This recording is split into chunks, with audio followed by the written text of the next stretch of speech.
What's up, you guys? Welcome back to Unorthodox Savings. Today I'm showing you 5 different ways you can actually save your money. Even if you have no money, you can save your money. And these 5 ways are very easy and you start doing immediately after this video ends.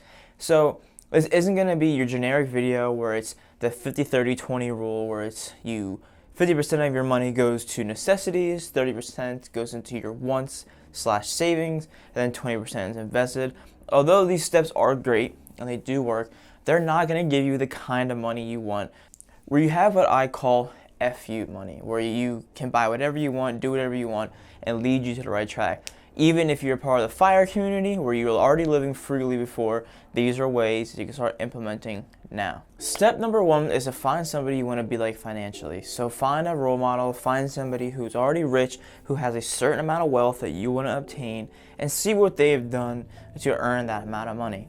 Now, the reason I say this is because if you don't do this and you start to share your dreams and how you want to make money, the people around you, you will always find the brokest people trying to give you advice. Is this how life works? And they always try to get you to spend your money, and they always try to have you do this and that, and they always swear. It's like your single friend. You know, they always try to give you relationship advice. It's just like that. And this won't work because 99.99% of the advice you'll be getting from people just isn't valid enough. Otherwise, everybody would be doing this. So find who you need to listen to and start by earning tips from them. Step number 2, I don't want to sound like your guys' parents, but get a job. Find a way to actually make money if you are not doing this already. Now, there's a couple options you can do. You can earn an hourly rate for those of you who like numbers, who like to just budget their money accordingly and find a way to save money and invest money at a certain amount per week, month, day, however you prefer. Or you can get a job where you earn commission. So how hard you work, how much you can sell is how much money you earn. Some people have that personality and that workaholic mentality where that works very well for them. But this is the first step to actually earning the future that you want. So you have to be able to earn some form of income now. And I always tell my friends, a job is just a job. I don't want to make life sound meaningless for you, but especially if you're young and you have the rest of your life ahead of you, if it means working a couple of jobs that you may not necessarily like, then it's okay for a short amount of time. Always set a date for your goals and just say, if I work to here, just do what I have to do, then I can get to where I want to be, and sometimes that is necessary. Step number 3 is the most cliche of them all, but it's actually starting a business or a side hustle. Now, this is where the dreams happen though.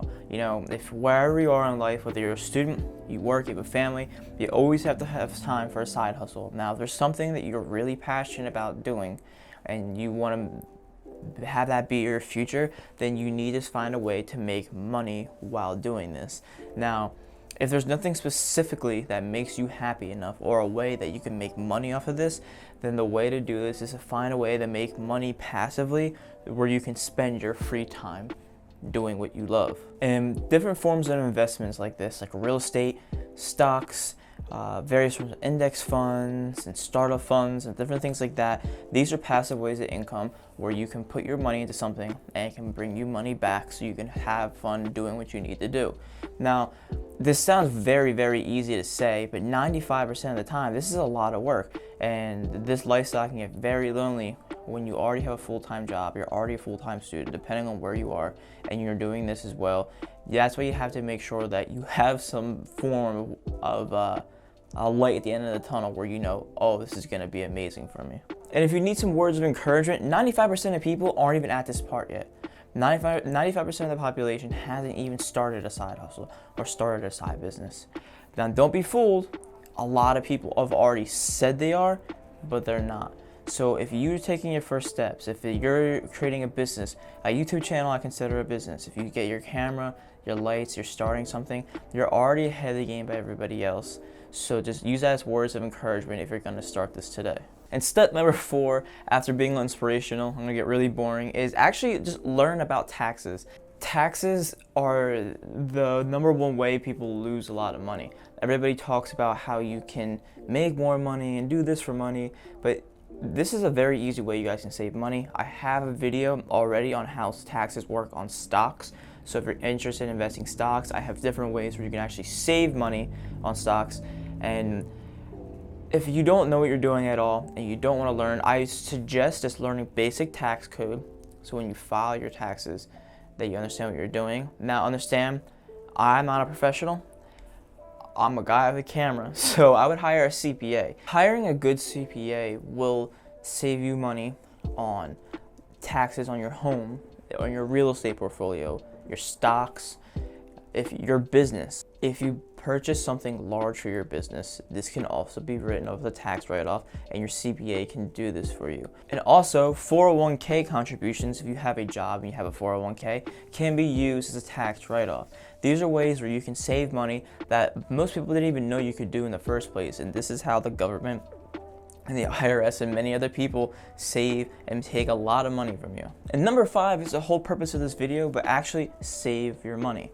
Now, I'm going to teach you how and give you the good actual tips you can use, but actually start to save your money. Number 1, if you rent a home or you own a home, house hack. House hacking essentially is just having roommates with you. And they help pay your mortgage off so you don't have to pay as much in your rent, because statistically, rent is 1/3 of everybody's monthly expenses. So some people it's more, some people it's less, obviously, but that's a lot of money you could end up saving. What it should also include is any purchase over $100 you should just sleep on. And that means if you really want something and it looks cool online and you haven't seen it or you're at a store, just give it about 24 to 48 hours. The initial thrill of actually buying something like that goes away like 20 minutes after you leave the store or the website anyways. So it's always good to just sleep it off, because once you get that out of your body and you think about it, most of the times you're like, I don't really need that. I'm sure a lot of you guys can already just look around your house and see a lot of things that you bought that you don't even use anymore. And you look at them, you're like, man, if I could get that money back for that item, I would do it in a heartbeat. Another tip I'm going to add is always pay yourself first. This is stolen strictly from Rich Dad Poor Dad, which is an amazing book. If those of you who haven't heard it, I highly recommend you read it. It's basically the staple where if anybody's new to investing or wanting to live a free lifestyle, they always end up reading this book first for some reason, at least from the people I've talked to.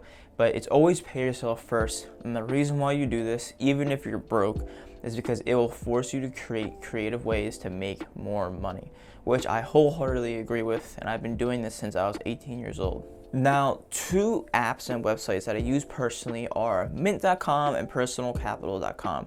Not affiliated, but the reason why I use these, and I specifically use Personal Capital now, just because I like their layout better, but it's an app that tracks your personal expenses. So you just link up your bank account to the app, and it'll break all your spending down in categories, such as when you go out to eat, it will know. When you go out to the bank, you withdraw money, it will know. And it'll categorize these things throughout the month and tell you where you spent money, and it can give you tips on how you can save more money. And reasons I use this is because you spend money on things you didn't even know. It's just kind of like a back of the head purchase you don't really think about throughout the month. Oh boy, I got a back of the head punch coming, I just know it. And then you realize, hey, if I cut down on that, you cut down on that, and then it'll tell you how much you saved, how much you spent, and then it'll compare it to previous months so you know if you're improving or you're not, and then it'll tell you your net worth. And I think that's very cool. For some reason, just knowing your net worth is there. You can link your credit cards, your investment portfolios. I have my Robinhood account linked up there, my Webull, my Vanguard, M1 Finance, everything's linked up to this, even my debt. So good debt, of course, but debt, or you can put that up on there, and then you can pay it off and figure out things like that. It's really convenient, and I highly recommend. I'll leave the link down below. If you guys want to give it a try, give it a try. Alright guys, thank you guys very much for watching. Obviously these tips that I've given you, I've obviously used myself, but I haven't done all those things in just one go. It took me a long time to figure these out, to find out what works for me, what doesn't work for me, and what I'm willing to sacrifice and what I'm willing to give to save money and make more money. And I did this little day by day, small tweaks, and to stay consistent.